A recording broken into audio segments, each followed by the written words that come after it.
querés, sentate porque se te va a mover todo. Vamos. Dale. Yo preparo unas preguntas. Perfecto, ¿no? perfecto. ¿En dónde nace Ernesto Popelka? Montevideo, Sanatorio Pacheco, la calle Agraciada, 15 de marzo del 56, tengo 56, para que no haya discusión. ¿Cómo transcurre su niñez? En Gregorio Aznares, pueblo de Gregorio Aznares, entre los caballos, viene una revista muy linda aquí.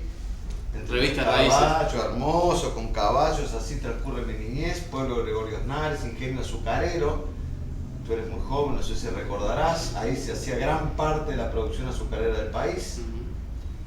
Pancitos Rausa, ¿no te suena? Sí, sí. Los sí, que le echaban el sí, café. Los conozco. Mi padre era químico de la empresa y por lo tanto ahí me crié durante toda la infancia, ahí aprendí el catecismo, ahí aprendí a jugar al fútbol, ahí espero que haya aprendido a vivir y luego lógicamente me trasladé a Montevideo, o sea desde el liceo en adelante, porque en mi pueblo no había secundaria. Dos cosas importantes, ¿no?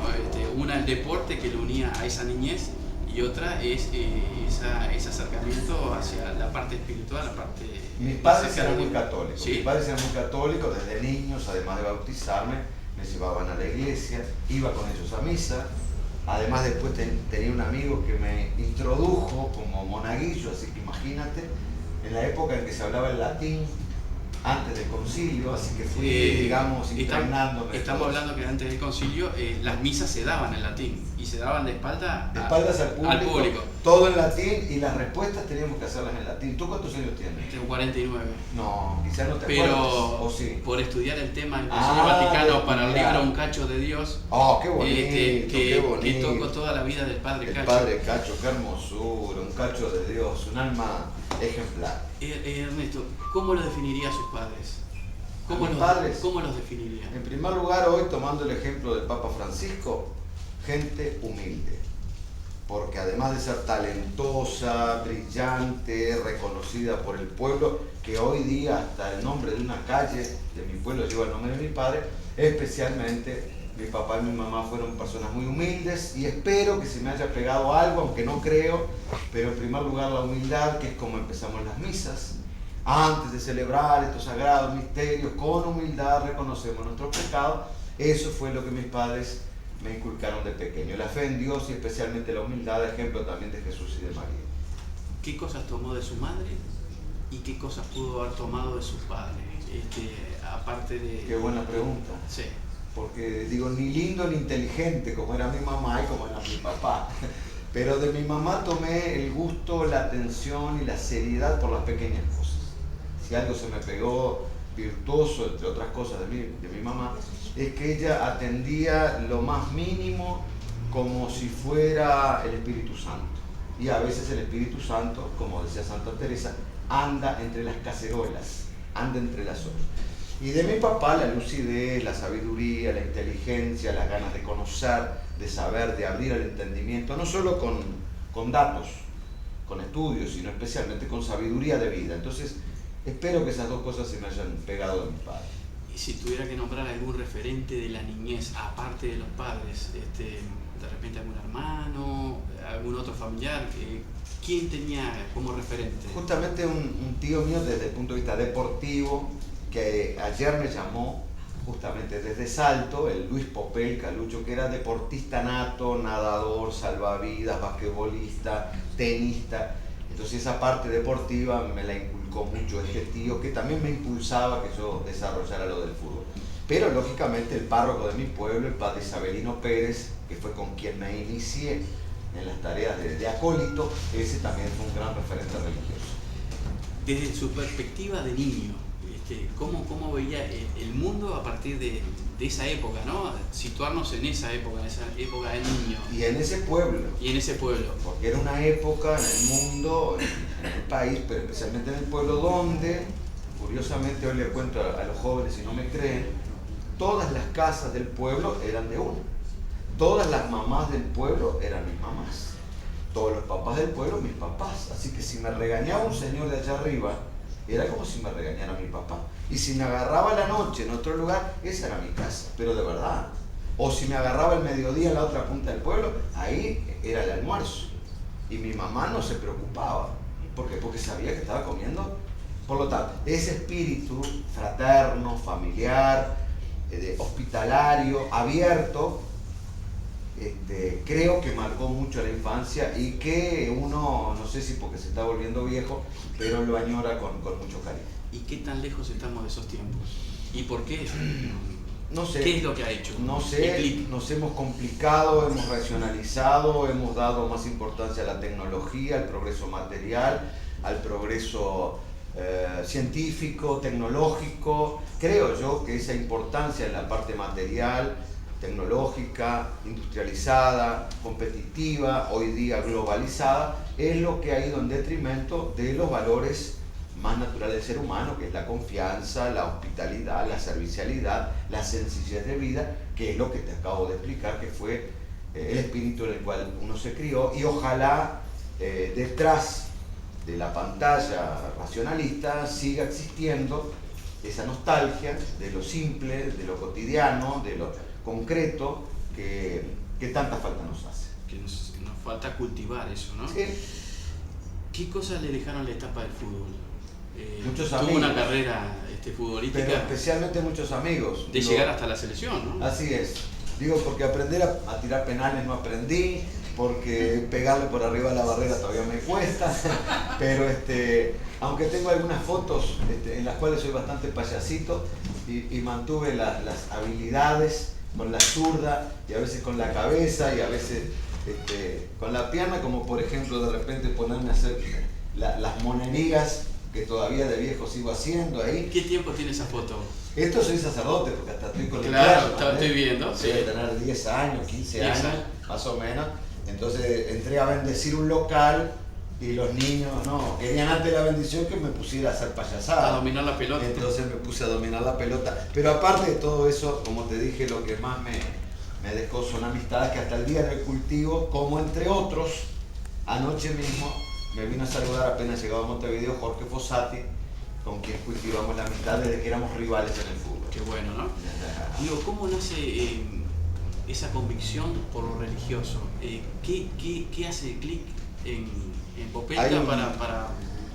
Hay un sacerdote, el Padre Montes, cuyas estampas se están imprimiendo, cuyas fotos nos presiden en cada momento, y que cuando lo conocí, lógicamente me cambió la vida. Un hombre santo, como te dije, un hombre sencillo también, jesuita, como el nuevo Papa, y santo, como espero que este Papa lo sea, y por lo tanto haberlo conocido, haberlo entrevistado, me cambió la vida, y a partir del conocimiento del Padre Montes fue que uno, en fin, vuelve a considerar la religiosidad que al principio mis padres me inculcaron y que luego, bueno, sigue siendo 30, 40 años después de que lo conocí a él, sigue siendo el leitmotiv de mi vida. Una de las razones para este encuentro es entregarle el libro Un Cacho de Dios, que es sobre la vida del Padre Cacho. Qué hermoso. Y quería ¿Está firmado o no? Sí, está firmado ya. Ya me lo firmaste. Está dedicado. Pero qué bonito, perdón. Una de las razones es conversar un poquito si lo conoció el Padre Cacho, qué sintió hablar de él. Admiración por él, porque digo, pasaba muchas veces en el 155, lógicamente, todo lo que es el barrio Borro, todo lo que es la zona Paricio Sarabia, yo vivía en el Parque Posada, digo, Padre Cacho es de referencia no solo local o de domicilio, sino también una referencia eclesiástica y una referencia nacional. El ejemplo del Padre Cacho tiene que ver especialmente con el tema del servicio, con el tema de la entrega y especialmente con el tema de consagrar la vida al servicio de Dios en los más necesitados. El Padre Cacho nos dio el ejemplo justamente de una vocación entregada. Él en los pobres del Casabó, del barrio Borro, otros en el ámbito académico, otros en los hospitales, las hermanitas religiosas del Huerto, las hermanitas del Hospital Maciel, en fin, otros dedicados a los jóvenes, los salesianos, los niños, en fin, otros dedicados a la dirección espiritual, como en nuestro caso, pero especialmente el tema de apostar todo a un número, a Cristo, la entrega total, eso por encima de la especialidad es lo que el Padre Cacho nos transmite.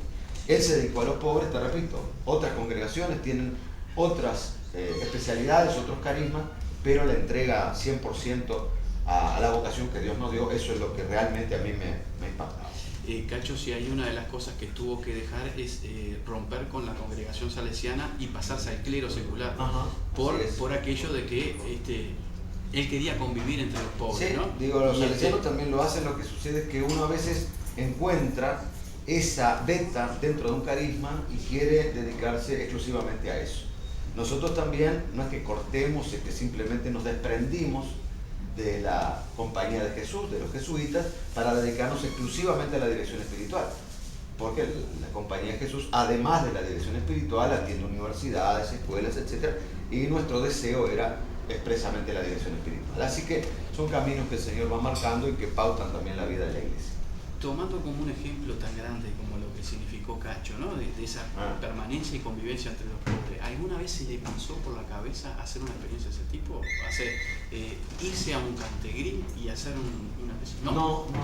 Lo mío desde muy chico, acuérdate que antes de ser sacerdote y ya en la época del fútbol, tenía que ver especialmente con la psicología, o sea, con la pobreza interior del ser humano, no solo con la pobreza material, sino con la pobreza interior, la soledad, la angustia, la depresión, la melancolía, el delirio, en fin, la confusión, la tristeza. Santa María, a veces es mucho peor que un salario bajo, es mucho peor que una tapera, es mucho peor de que no tengas agua corriente, que ojalá todos tengan, pero la soledad del ser humano, la angustia del ser humano, las ideas de suicidio, la desorientación en la vida, eso me llamó mucho más la atención que lo otro. Como ya te dije, cada loco con su tema, cada congregación con su carisma, y bueno, especialmente me he dedicado a eso, y entre esos es que vivo, porque yo también soy un poco así. ¿Cómo ve la iglesia actual?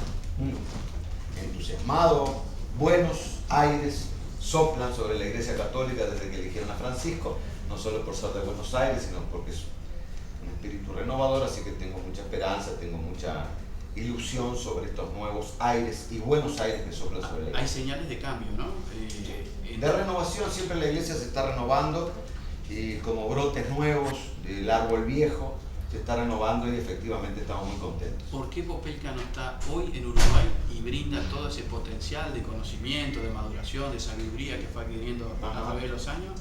¿Por qué no está en Uruguay brindando con su presencia y potenciando lo que es donde se fundó la hermanutad? Sí, Uruguay no es el único país en el mundo, hay otros. Y además, como te decía hace un rato, si bien mi superior es el Papa Francisco, por encima de Francisco está el Espíritu Santo, que es el que va indicando a través de su voluntad los distintos caminos, y hace muchos años que hemos fundado a través de circunstancias que no vienen al caso, que son de menor importancia, pero que sin embargo de esas sirve Dios para hacernos fundar en Tijuana, a la cual yo no conocía, y que luego el fallecimiento de un amigo, las necesidades, el viaje, las circunstancias, eso nos lleva no solamente a estar en Tijuana, sino ya a hacernos propiamente mexicanos y a brindar el trabajo ahí, como otros hermanos míos trabajan aquí, como otros uruguayos están viviendo en Brasil, de nuestra propia congregación, o como otros uruguayos que están aquí presentes, están viviendo en Argentina, y por lo tanto, bueno, a mí me tocó Tijuana y allá estaré hasta que Dios disponga lo contrario. ¿Echó raíz en Tijuana? Sí, claro. Es que el apóstol desde San Pablo para adelante tiene que inculturarse. No puedes estar de paracaidista, no puedes estar ahí de turista evangelizando como si la misión fuera una especie de fumigar y luego irte a otro rumbo. Quien predica se compromete con lo que predica y se arraiga, se enraiza, y lógicamente no soy lo que predico. El cristiano no es un turista, ni siquiera es un misionero que no se mimetiza, sino todo lo contrario, somos lo que predicamos. Esta carrera que estamos viviendo del ser humano por lo material, y que no quedan muchos soldados que peleen contra eso, y cada vez se va a dar más de que el ser humano esté más volcado hacia lo material. ¿Cuál es el clic que tiene que hacer el ser humano como para revertir o de repente enlentecer esa carrera que conduce a la destrucción? Porque siempre desde el Evangelio y desde tiempos inmemoriales, bueno, mucho es el trabajo y poco los obreros. Siempre estamos desbordados con respecto a las exigencias, pero tú lo dirás en el libro, te lo he tratado de transmitir incluso con la vida de otros sacerdotes santos dedicados a otro carisma, el valor del testimonio, el valor del ejemplo. no tanto de lo que se dice, sino de lo que se vive. Eso es lo que impacta, eso es lo que quiebra, eso es lo que marca un rumbo diferente. Y esperemos que sean muchos, pero especialmente que tengamos testimonios de vida que no solamente demuestren que Dios existe, que Dios actúa, sino que también que se puede vivir lo mismo, que no es una utopía, que no es un ideal inalcanzable, sino que todo lo contrario, son caminos que se marcan no solo para que los alabemos, como puede ser el prócer Artigas ahí enfrente en una estatua, sino más bien para que los imitemos, y ese es el camino cristiano, seguir las huellas de Cristo. La última pregunta. Sí. Este libro me llevó más o menos 10 años de investigación. Qué hermosura. Yo lo cuento desde adentro. Yo llego con 14 años al barrio donde ya estaba Cacho viviendo, y lo cuento de adentro. Yo lo tenía con un vecino, pero a mí la cachetada me la da cuando el día de su muerte, un 4 de septiembre de 1992, cuando muere Cacho, 4.000 personas lo recorrían por toda la comunidad donde había tenido que ver, con 50 carritos. Y mi lucha no queda solamente en el libro. Yo quiero saber si Ernesto Polpenca se anima a ayudarme a continuar con los trámites de canonización, beatificación y canonización de Cacho. Que esa es mi lucha, mi verdadera lucha. No, con mucho gusto, encantado, cuenta conmigo, vamos a hacer todo lo posible y lo imposible para que esto salga adelante, porque se inició cuando yo en 1998. Tengo los documentos. Recuerdo perfectamente, así que cuenta conmigo con mucho gusto y en lo que esté a nuestro alcance y a nuestra mano. Yo estoy enviando ahora al nuevo Papa Francisco toda la documentación por supuesto el libro ya lo tiene él, se lo hice llegar, tiene bendición apostólica. Me acaba de mandar una carta de respuesta y la foto autografiada del Papa Francisco, así que también le vamos a enviar nuestros votos para que siga adelante el proceso. Cuenta conmigo, y además agradecemos a una amiga en común, ¿no es así? A Beatriz. Beatriz. Gracias a ella, hizo de nexo, así que le mando un beso a través del programa y el agradecimiento, porque gracias a ella que estamos saliendo adelante. Bueno, muchísimas gracias. A ti, a toda la teleaudiencia, que Dios los bendiga y que sigas adelante, y es un ejemplo de felicidad, lo voy a leer con mucho gusto. Muchísimas gracias, Ernesto Polpenca.